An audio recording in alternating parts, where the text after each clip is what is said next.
किसी भी एक एस्पिरेंट को, किसी भी एक विद्यार्थी को सिविल सेवा की जो मेन परीक्षा है उसका एक प्रश्न दिया जाए घर पे और बोला जाए भाई आप इसको कोई जवाब लिखें, बहुत ही बेहतरीन और बहुत ही आंसर, बहुत ही शानदार आंसर लिखेगा वो। नमस्कार, मैं दिव्यांशी श्रीवास्तवा आप सभी का स्वागत करती हूँ स्टडी IQ पे। आज इस इंटरव्यू सेशन में हमारे साथ जुड़े हैं यूपीएससी सीएसई 2020 की परीक्षा में रैंक 190 हासिल करने वाले Mister Avinash Kumar ji. Welcome sir to study IQ। Thank you madam. Avinash ji के बारे में बता दूं तो he is an Indian Forest Service officer of 2016 batch और right now he is posted as district forest officer in Gorakhpur. Sir, शुरुआत में इसी से करना चाहूंगी कि आप ऑलरेडी एक IFS ऑफिसर हैं, फिर भी यूपीएससी सीएसई की मोटिवेशन किस तरीके से आपने सस्टेन की? IFS काफी अच्छी सर्विस है और अपॉर्चुनिटी भी बहुत है इसमें, बट जो पर्सनल लेवल पे मैंने जो एग्जाम की प्रिपरेशन स्टार्ट की थी आफ्टर माय इंजीनियरिंग, तो जो माइंडसेट सीएसई को लेकर, सिविल सर्विसेज एग्जामिनेशन को लेकर भी मैंने स्टार्ट किया था, तो इसलिए वो एक बैक ऑफ द माइंड हमेशा ये चलता था कि somehow I need to qualify this exam to get in this services. तो इसलिए ये I kept on trying, it was more of a personal call, इसलिए ये ज्यादा मैंने कोशिश। सर, मैं आपसे ये समझना चाहूंगी कि ऑलरेडी अगर हम IFS की जॉब करें तो बहुत ही हेक्टिक होती है, to manage lot of things. किस तरीके से आप टाइम मैनेजमेंट करते थे यूपीएससी सीएसई, क्योंकि it requires lot of your time? इसमें दो तीन बातें बहुत इंपॉर्टेंट थी। फर्स्ट एंड फॉरमोस्ट ये था कि चूंकि ये मेरा 5वां अटेम्प्ट था, 5th अटेम्प्ट था, तो जो चीजें होती हैं, जो बेसिक चीजें होती हैं, मैंने ऑलरेडी पढ़ा हुआ था। तो ये 3rd इंटरव्यू था मेरा, तो एक बार बेसिक जो चीजें कवर्ड थी, तो आई हैड ये अंडरस्टैंडिंग थी कि भाई क्या पढ़ना है क्या नहीं पढ़ना है। तो एक तो वो था, नोट्स वगैरह भी प्रिपेयर थे। तो एक जो ट्रेडिशनली एक जो एस्पिरेंट को टाइम लगेगा, उससे कम टाइम लगा, because I had all my material prepared. दूसरा, I was living alone, family मेरे साथ नहीं रहती थी, तो मैं वहाँ पे अकेले था, तो एक वो फैमिली की ऑब्लिगेशंस जो थी पर्सनल लाइफ में, वो नहीं थी। और थर्ड पॉइंट ये था कि जो मॉर्निंग का टाइम होता था, सुबह 6 से 9, 9:30 बजे तक, 9 बजे 9:30 बजे तक, तो वो 3-3.5 घंटे वहां पढ़ने को मिल जाते थे। और कभी इवनिंग में अगर ऑफिस से पहले आ गए तो 6-7 बजे आ गए तो 6 से 11-12 तक वो पढ़ लेता था, तो टाइम मिल जाता था। और somehow we need to balance things, तो हो जाता है, तो बाकी किस्मत का साथ थोड़ा मिल जाता है। सर, अगर मैं उन स्टूडेंट्स की बात करूं जो फर्स्ट टाइमर्स हैं, यूपीएससी एग्जामिनेशन लिखने वाले हैं, बहुत जरूरी होता है यूपीएससी सीएसई की डिमांड को समझना। आपने 5 अटेम्प्ट दिए हैं, आप अच्छी तरीके से समझते हैं कि यूपीएससी सीएसई एक ऑफिसर टाइप क्वालिटी किस तरीके से डिमांड करती। यूपीएससी एग्जामिनेशन में एक जो पैटर्न आप ऑब्जर्व करेंगे कि if you know somebody who has qualified this examination, then the way to go ahead for an aspirant who knows somebody who has qualified this examination becomes very easier. उसको पता होता है कि कैसे जाना, क्या करना है, क्योंकि ये अथाह समुंदर है पढ़ाई, जो जितना टॉपिक्स हैं, everything under the roof you need to cover it. तो क्या नहीं पढ़ना है ये ज्यादा इंपॉर्टेंट होता है rather than ये जानने की कि क्या पढ़ना है।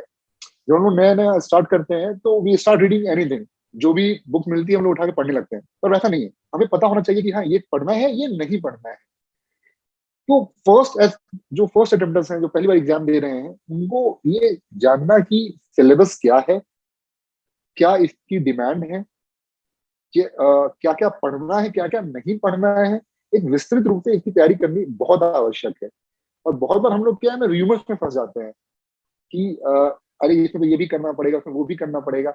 मतलब ट्रस्ट मी, मेरे बहुत सारे दोस्त जो बिल्कुल फर्स्ट अटेम्प्ट में फ्रेश बिल्कुल निकाल कर चले गए, and they had very limited sort of subjects and topics, or they went with, मतलब they qualified with flying colors. So more than quality, quantity, आपको क्वालिटी पे ध्यान देना और लिमिटेड चीजों पे ध्यान देना है, थिंग्स तभी इजी बन जाती हैं। सर, अभी आपने एक चीज मेंशन की कि इस एग्जामिनेशन में अगर आप किसी को जानते हैं, उन्होंने क्लियर किया, तो आपको एक डायरेक्शन मिल जाता है। सर, बहुत सारे लोग अभी आपको देख रहे हैं, मैं चाहती हूँ आप वो आपसे एसोसिएट करें और आप उनको थोड़ा सा बताएं कि ये जो सेग्रीगेशन है, क्या नहीं पढ़ना है, उसको किस तरीके से अपनी प्रिपरेशन में इंक्लूड करें। पहले तो मतलब आई वुड रिक्वेस्ट की और होप कि जो भी ये वीडियो देख रहे हैं उनको इतना वेट ना करना पड़े कि फिफ्थ अटेम्प्ट तक जाना पड़े उनको, hopefully they qualify in first और सेकंड अटेम्प्ट। सिलेबस डिफाइंड है। सबसे पहले यूपीएससी जब भी सीएससी की एप्लीकेशन फॉर्म निकालती है तो दे डिफाइन द सिलेबस कि भाई ये चीजें पढ़नी है। उसको डाउनलोड कर लें, उसको डाउनलोड करके अपने टेबल पे, स्टडी टेबल पे या जहां भी उसको रख लें।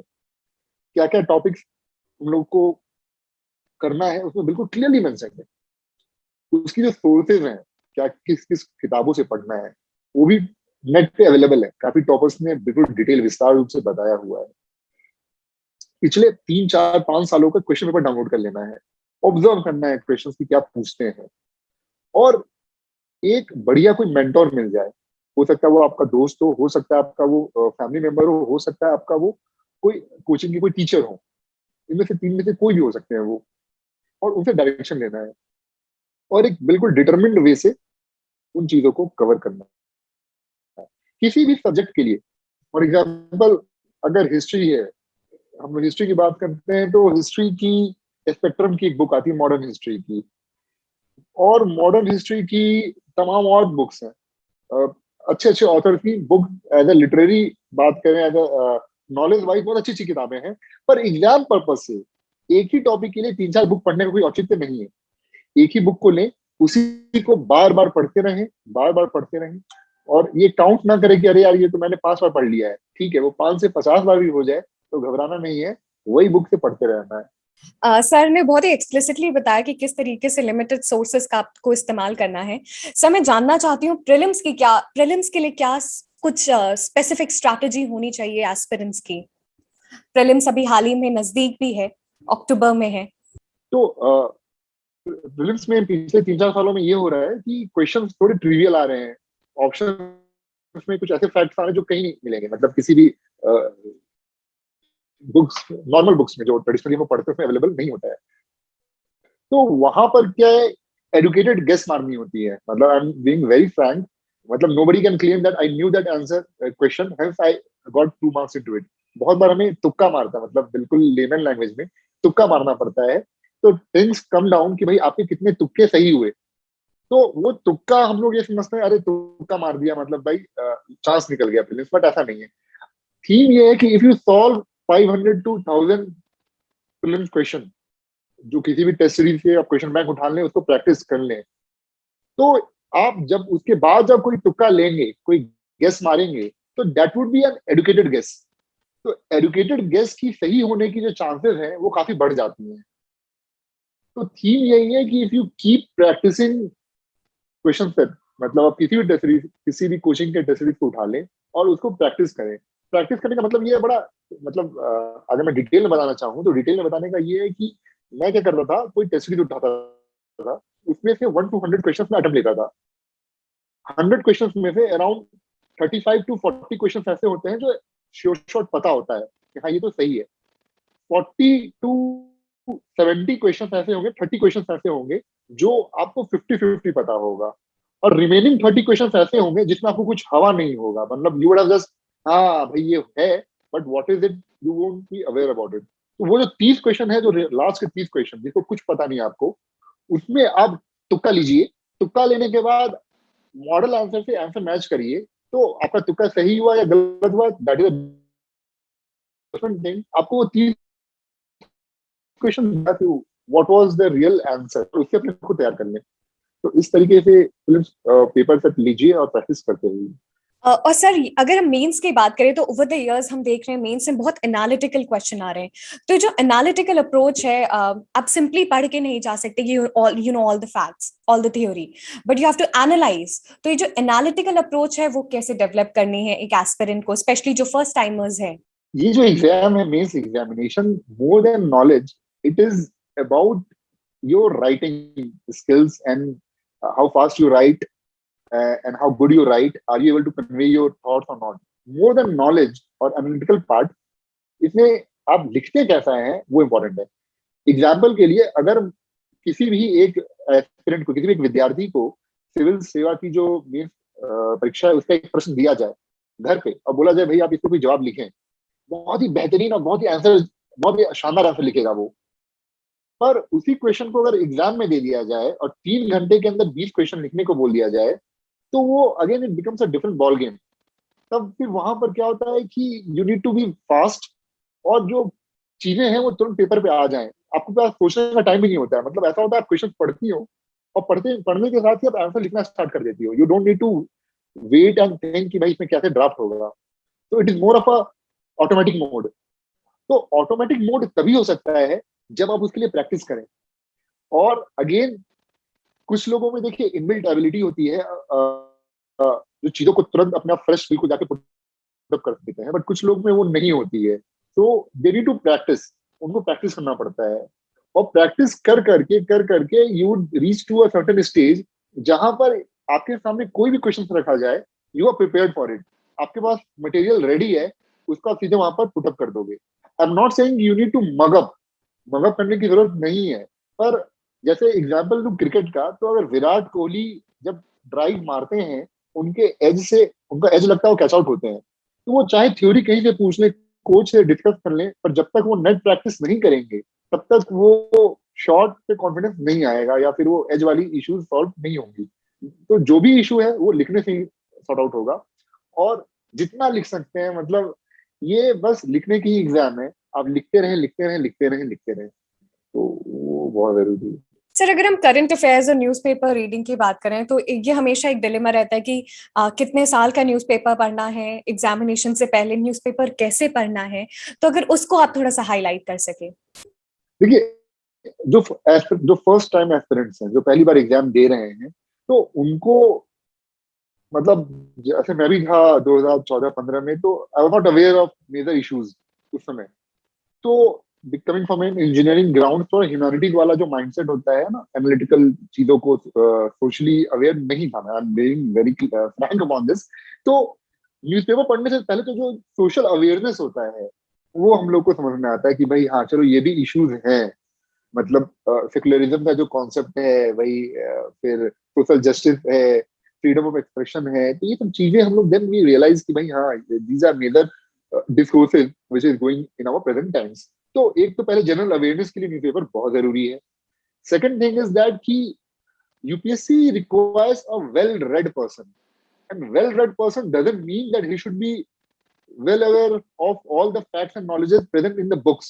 well read बोलने का अर्थ ये है कि न्यूज़पेपर में भी इतनी सारी जानकारियां होती हैं, तो एक वेल अवेयर माइंड में उनको पता होना चाहिए। तो अखबार पढ़ने से एक बंदा जो है ना, वेल रेड बंदा बनता है। तो newspaper more than exam, for अपने पर्सनल लेवल की ग्रोथ के लिए भी न्यूज़पेपर जरूरी है।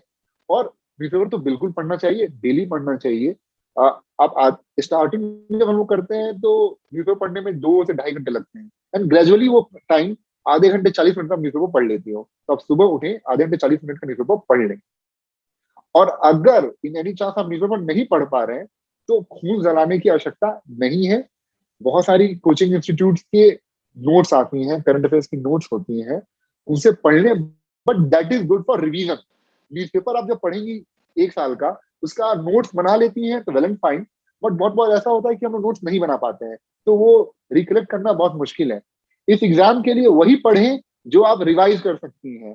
वो सब चीजें मत पढ़ें जो आप रिवाइज नहीं कर सकते हैं। ये बिल्कुल अंडरलाइनिंग थीम है। तो अगर, अब चूंकि न्यूज़पेपर वो रिवाइज नहीं कर पाते हैं, तो इसलिए we need to switch to coaching materials, जो करंट अफेयर्स की नोट्स होती हैं।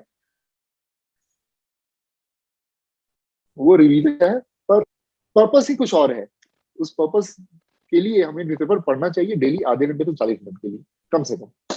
सर, हमने बहुत ही इम्पोर्टेंट विषय पे बात किया, न्यूज़पेपर, क्योंकि ये हमेशा एक डिलेमा रहता है कैसे पढ़ना है। बट आपने बहुत ही अच्छे से बताया कि you need to be well aware and well read person. Sir, coming to the end of the session, कुछ फाइनल वर्ड्स, टिप्स आप देना चाहेंगे सभी एस्पिरेंट्स को? देखिए, एग्जाम ऑब्वियसली टफ है, नॉट बिकॉज कि सिलेबस टफ है, नॉट बिकॉज कि भाई बहुत प्रेस्टिजियस सर्विसेज के लिए है, बिकॉज कंपटीशन बहुत हाई है। आपकी कंपटीशन जिन लोगों से है, they are mostly toppers in their field, चाहे वो इंजीनियरिंग हो, चाहे वो मेडिकल हो, लॉ हो, अकाउंटेंट, सीए हो। तो ये जितने टॉपर्स हैं अपने फील्ड के, दे अटेम्प्ट फॉर दिस एग्जामिनेशन। ये जो शेयर मैग्नीट्यूड जो इसकी बढ़ जाती है एग्जाम की सिग्निफिकेंस की, जस्ट बिकॉज की आपकी कॉम्पिटिशन इन लोगों से है। पर इस एग्जाम का जो सबसे अच्छा बात है कि किसी भी बैकग्राउंड का बंदा इस एग्जाम को क्वालिफाई कर सकता है। और अगर हो सकता है वो 10th 12th में 50% में पास हुआ हो, किसी नॉर्मल कॉलेज से उसने ह्यूमैनिटीज से डिग्री ली हो, but he can secure a very very good rank in civil services. This examination is a great social leveller. इसमें कोई भी बड़ा ऊपर नीचे या बैकग्राउंड नहीं देखा जाता। बहुत ही अच्छा एग्जाम है। ऑब्वियसली इसमें जो सबसे इंपॉर्टेंट रोल प्ले करता है वो किस्मत है, लक है, मेहनत और परिश्रम के बियॉन्ड जाकर के आपका किस्मत आपके फेवर में होना चाहिए। और ये एक बार या दो बार या तीन बार या मेरी तरफ 5 बार भी लग सकता है, पर ये कभी ना कभी किस्मत आपके फेवर में ऊट करवट जरूर बदलेगी। और जिस साल ये बदलेगी उस साल आपको खुशी महसूस होगी। तो मेहनत करते रहें, हार ना माने, and trust on your guts. Thank you so much, sir, for joining us in this interview session. It was absolute pleasure to have you, and the entire team wishes you good health. Thank you.